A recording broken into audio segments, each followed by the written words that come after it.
The photographer had been waiting for it all night. He'd shot Louis Armstrong dozens of times before, knew the rhythms of his performances, understood how to anticipate the moments.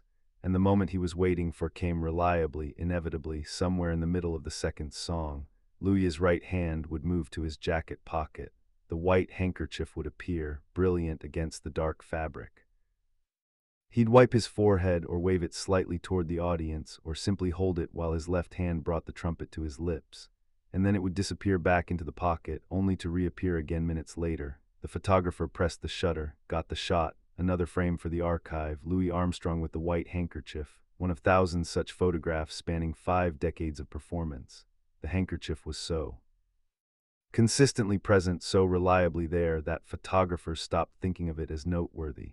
It was just part of Louis, like the trumpet, like the gravelly voice, like the wide smile. The white handkerchief was Louis Armstrong as much as anything else about him. And yet, for all the interviews Louis gave, for all the questions journalists asked, for all the biographies written about him, the white handkerchief was never fully explained. Louis gave different answers at different times. Practical answers, stylistic answers, vague shrugging answers, but never one definitive explanation, never a statement that settled the question. The white handkerchief remained, throughout Louis's life and after it, one of the small, genuine mysteries of American music, not a dramatic mystery, not a hidden scandal or a secret sorrow. Just a question that never got a clean answer. Why the white handkerchief? And what does the absence of an answer tell us about Louis Armstrong, about performance, about the things we choose to keep unexplained? Louis Armstrong performed in the era before air conditioning was universal, before microphones were standard, before any of the technological infrastructure that modern performers take for granted. He performed in hot clubs and sweaty ballrooms and outdoor stages where the temperature during a set could be genuinely dangerous. He played an instrument that required enormous physical exertion. The trumpet demands breath and pressure and muscle engagement that raises body temperature significantly. And he danced and moved and engaged with audiences in ways that amplified the physical demand further. Sweat was not incidental to Louis's performances. Was constant, inevitable, abundant. The practical case for the white handkerchief starts here. You need something to wipe away sweat that's dripping into your eyes, running down your face, threatening to affect your performance and your connection with the audience. Louis could have used any cloth, could have used a dark handkerchief that wouldn't show staining, could have used a towel kept at the edge of the stage as many performers do. But Louis chose white. Chose to carry it on his person rather than leave it at the side of the stage. Chose to incorporate it visibly into his performance rather than using it discreetly. That choice, white, carried visible, suggests the handkerchief was never purely practical. Even if sweat management was the original function, the specific choices around execution transformed a utilitarian object into a performance element. The white handkerchief caught light, contrasted against Louis's dark suits, was visible to the back row of every venue. When Louis pulled it from his pocket and waved it or wiped his face, every person in the audience could see exactly what was happening. The handkerchief created punctuation in performances, marked transitions, gave audiences something to watch during moments when Louis wasn't playing or singing. When journalists first started asking Louis about the handkerchief in the late 1920s and early 1930s, as his fame grew and people began paying attention to every detail of his performance, Louis's answers were characteristically casual. For the sweat, he'd say, "Man, I sweat a lot up there, gotta wipe it somehow." End of answer. Moving on, the journalists would write it down. Louis wipes sweat with white handkerchief and move on to questions about music and creativity and inspiration. The handkerchief was noted but not interrogated. But as the decades passed, as the handkerchief became increasingly iconic, the questions became more probing. Was it a signature, a good luck charm, a tribute to someone, a New Orleans tradition he'd carried from childhood? Louis's answers grew more varied. Sometimes he'd give the sweat answer. Sometimes he'd say it was just something he liked, something that felt right, something that had become habit. Sometimes he'd shrug and say he didn't know why, had always done it, couldn't imagine performing without it. The variation in answers was itself revealing. If the explanation were simple and settled, Louis would have given the same answer every time. The inconsistency suggested that even Louis wasn't fully certain of the handkerchief's meaning, or was choosing not to share whatever meaning he did attach to it. There are several theories that have circulated over decades of Louis Armstrong scholarship and fan discussion, none of them definitively confirmed. The most persistent connects the white handkerchief to New Orleans performance tradition. In the Crescent City's musical culture, particularly in the brass band traditions that influenced Louis's early development, white handkerchiefs were used during second-line parades, the celebratory processions that followed jazz funerals. Second-line participants would wave white handkerchiefs as a gesture of joy, of release, of collective celebration. If Louis absorbed this tradition during his formative years in New Orleans, carrying a white handkerchief into his performances could have been an conscious connection to those roots, to the tradition that shaped him.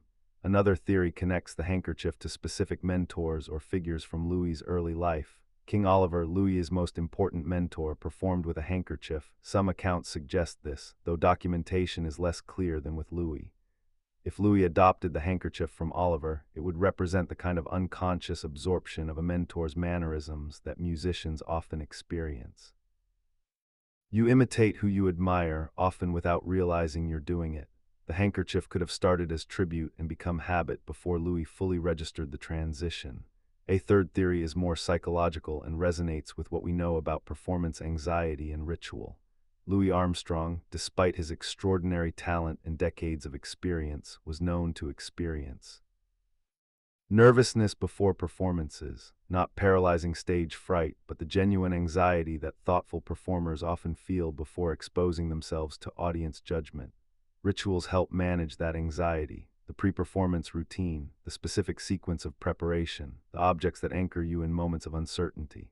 The white handkerchief, touched and held and carried, could have been Louis's physical anchor, something to hold on to when the stage felt vast and the audience waited. There's also the photographic theory, advanced by some music historians, that suggests Louis understood instinctively how photography worked and what made compelling images. He'd been photographed professionally from early in his career, understood how black and white photography, which dominated throughout most of his performing life, responded to contrast, knew that a white object against dark clothing would read clearly and strongly in photographs. The handkerchief could have been in part a visual device, something that would appear in photographs reliably and distinctively, creating a signature visual element that would make Louis Armstrong photographs immediately recognizable. What's striking about all these theories is that they're not mutually exclusive. The handkerchief could have been all of these things simultaneously, practically functional for sweat management.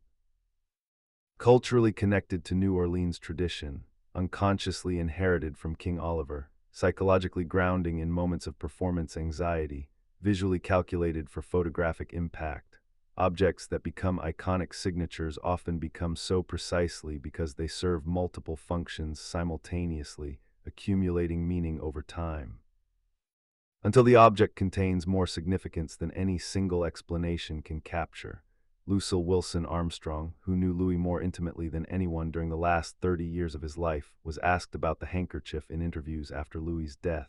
Her answers were characteristic of someone who had lived with an unexplained ritual long enough to accept it without needing to understand it.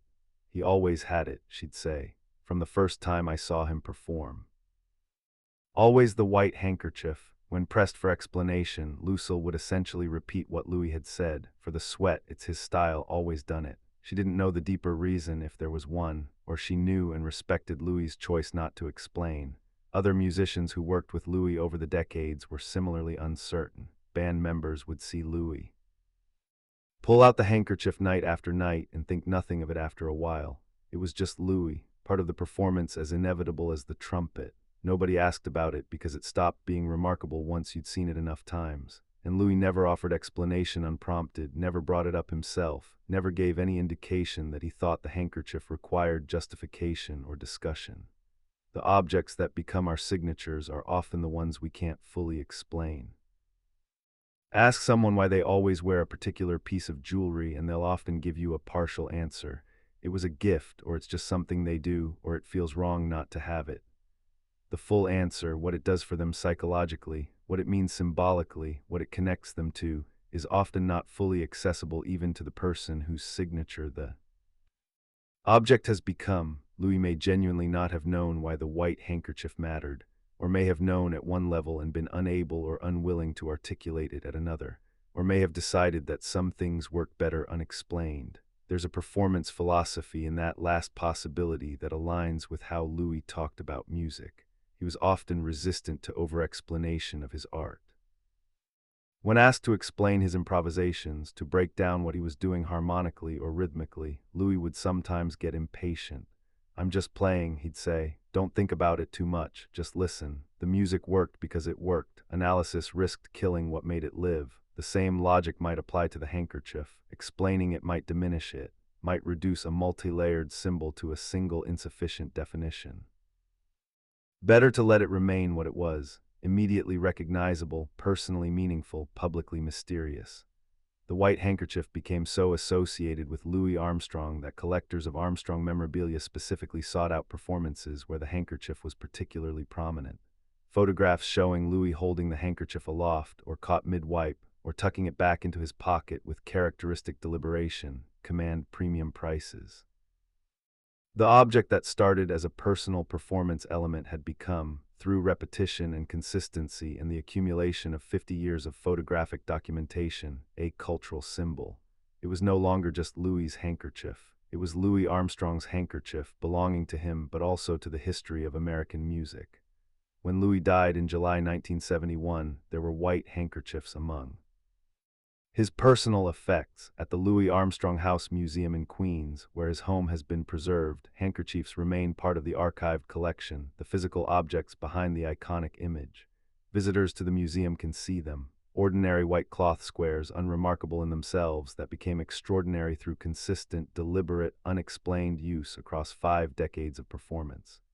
In 2026, we live in an age of total explanation.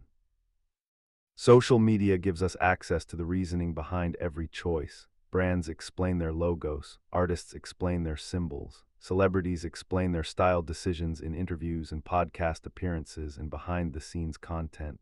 The age of mystery in public performance has largely ended. We know why Taylor Swift wears certain colors. We know the meaning behind the imagery in music videos. We can find explanations for almost every artistic choice if we look hard enough. Louis Armstrong's white handkerchief stands against this context as a reminder that not everything needs to be explained, that some things work precisely because they're unexplained, that allowing something to remain mysterious is itself a choice, a form of artistic integrity. Louis had 50 years to explain the handkerchief definitively if he'd wanted to, gave hundreds of interviews, wrote extensively.